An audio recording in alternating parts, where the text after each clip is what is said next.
In the middle of the 14th century, people went to bed healthy and woke up ill. A fever would strike without warning. Swellings appeared under the arms and along the neck. Within days, sometimes hours, entire families succumbed. Church bells rang so often that cities stopped counting the deceased. Graveyards overflowed. Streets fell silent. And across Europe, a single terrifying question echoed everywhere: was this the end of the world? What people didn't realize at the time was that they were witnessing the deadliest pandemic in recorded human history, one that would claim up to half of Europe's population and permanently reshape civilization itself. This was the Black Death, and once it began, there was no escape. To understand the devastation that followed, we must first understand the height from which humanity fell. The early 14th century was not a time of darkness and stagnation, as often portrayed. It was the apex of the High Middle Ages, a period of remarkable stability, population growth, and interconnectedness that Europe had not seen since the Roman Empire.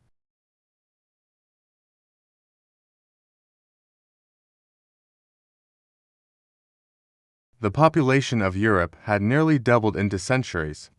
Cities were bursting past their ancient Roman walls. Paris, Florence, Venice, and London were vibrant, chaotic, densely packed centers of human activity. The Gothic cathedrals were rising symbols of a society that felt closer to God and more technologically capable than their ancestors. More importantly, the world was connected. A merchant in Venice could buy silk that traveled the entire length of Asia without ever leaving trade networks secured by the Mongol Empire, the Pax Mongolica.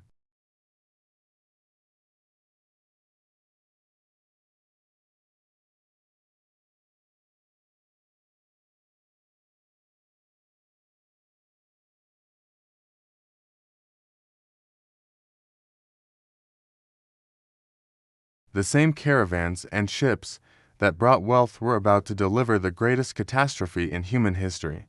The infrastructure for global disaster was perfectly laid out.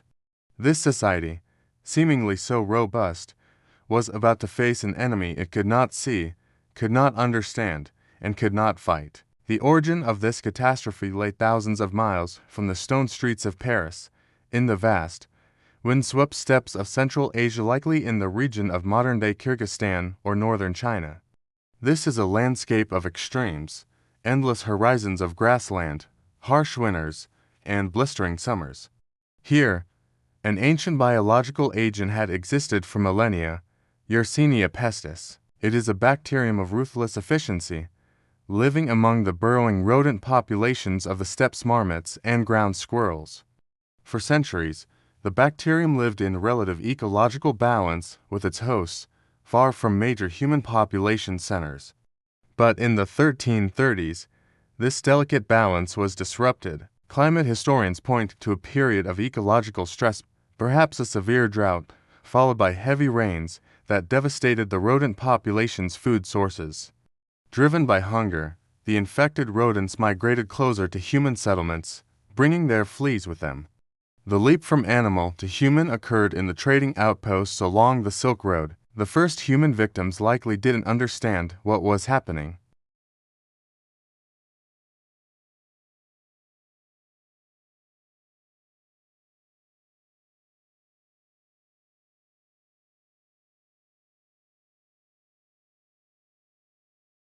By the early 1340s, alarming reports began reaching Mediterranean ports. Merchants spoke of entire civilizations in the East being devastated, of pestilence that left India, Central Asia, and Mesopotamia severely depopulated.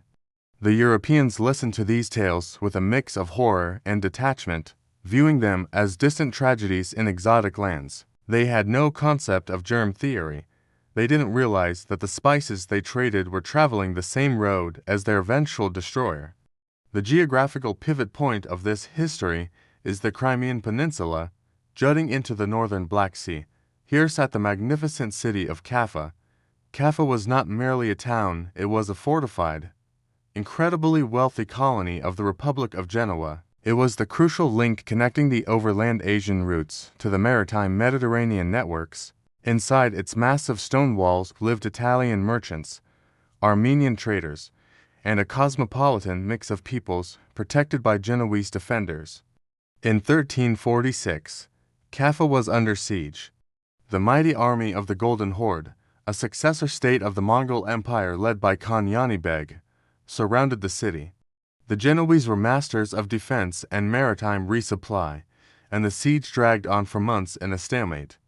But then, a silent killer began to stalk the Mongol camps. The besieging army, living in close quarters with poor sanitation, became the perfect breeding ground for the bacterium that had traveled with them from the east. Soldiers began falling ill by the hundreds, then thousands. The Mongol army was dissolving not from enemy action, but from disease. Witnessing his army disintegrate and facing defeat, Yani Beg made a calculated decision that would change the course of history. In an act of desperate biological warfare, he ordered the remains of his plague-stricken soldiers to be launched over the walls using trebuchets. For days, Kaffa endured this siege tactic. The psychological terror was immense, but the biological impact was even greater. The bacteria, carried by fleas seeking new hosts, infiltrated the city. The unbreakable fortress had been breached from within. Panic gripped Kaffa. The wealthy Genoese merchants, realizing the city was compromised, utilized their greatest asset, their ships. 12 Genoese galleys loaded with refugees, cargo, and unwitting disease carriers slipped out of the harbor, heading for the safety of home. They sailed through the Bosphorus, past Constantinople, which would soon face its own crisis, and into the open Mediterranean. This sea was the economic engine of Europe, a zone of intense, fast-moving trade. The fleeing ships became vectors of transmission, docking at major hubs to resupply, unknowingly spreading the infection at every stop. The first major European port affected was Messina in Sicily.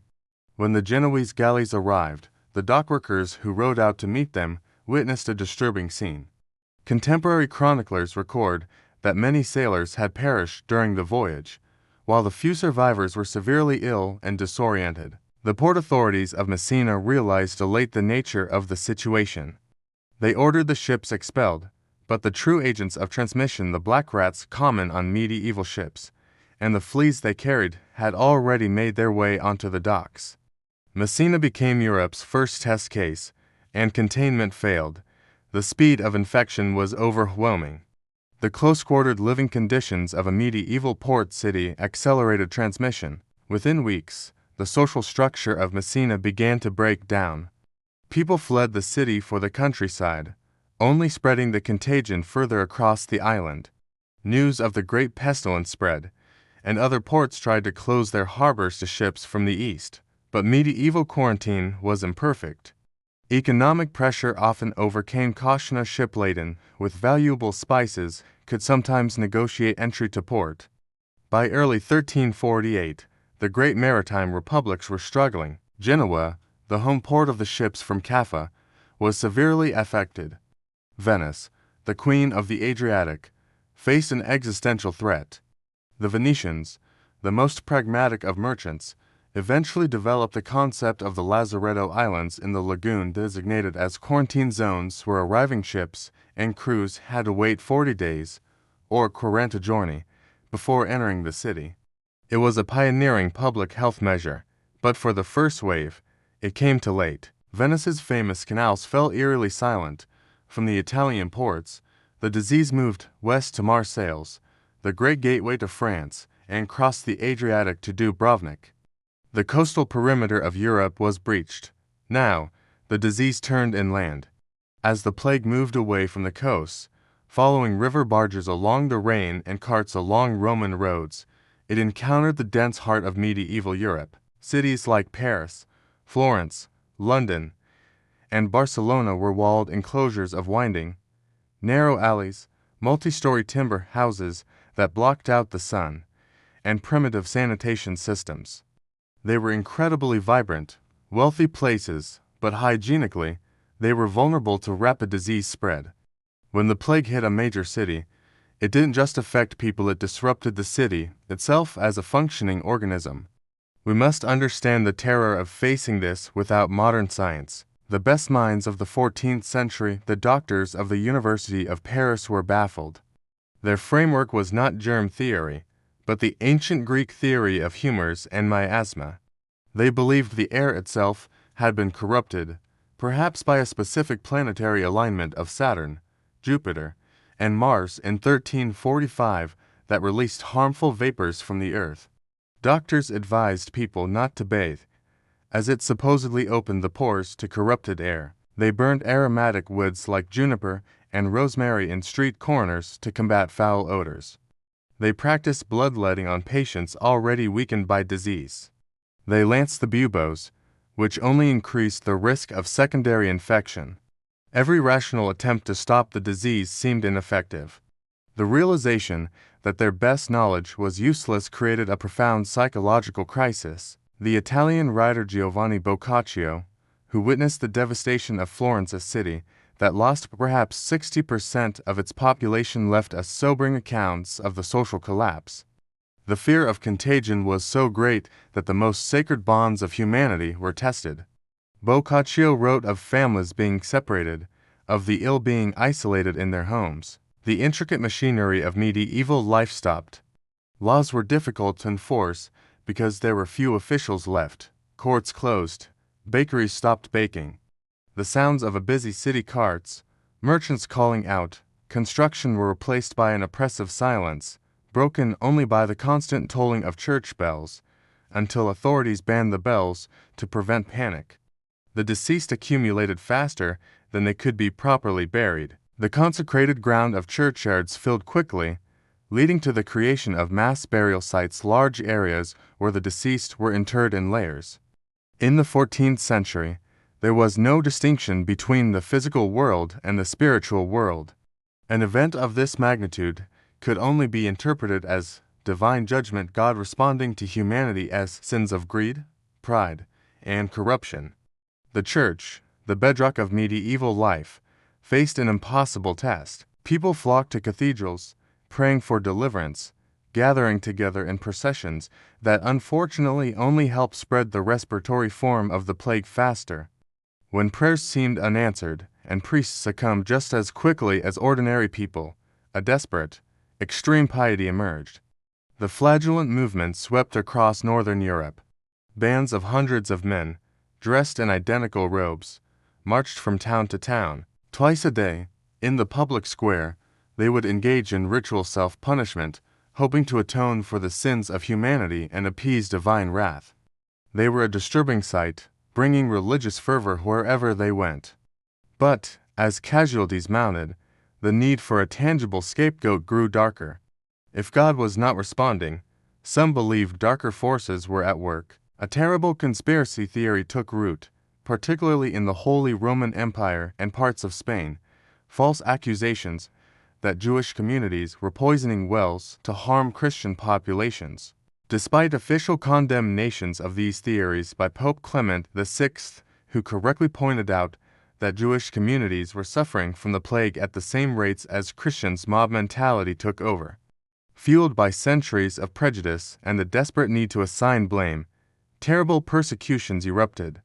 Entire communities in cities like Strasbourg, Mainz, and Cologne faced violence. The Black Death unleashed not just biological catastrophe, but revealed the darkest aspects of human nature under extreme stress.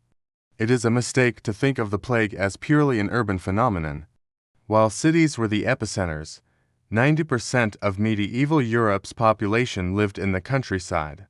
The plague traveled there too, carried by refugees fleeing the cities or traveling merchants. The devastation in rural areas was slower, but perhaps more profound in its long-term impact. Thousands of small villages, whose names are now lost to history, were completely abandoned. The manorial system, which relied on a steady supply of peasant labor to work the land, ground to a halt. Contemporary chronicles describe eerie rural scenes, harvests left unharvested in the fields, herds of sheep and cattle wandering aimlessly through the landscape, eventually becoming feral or succumbing to neglect because their caretakers were gone.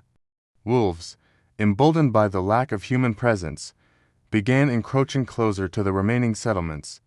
The carefully managed medieval landscape was being reclaimed by the wilderness. By 1350, the plague had reached the northern limits of the continent, Scotland, Scandinavia, and even the small settlements of Greenland, delivering a final blow to the Norse colonies there. It had swept through the entire continent, from the warm Mediterranean to the frozen north.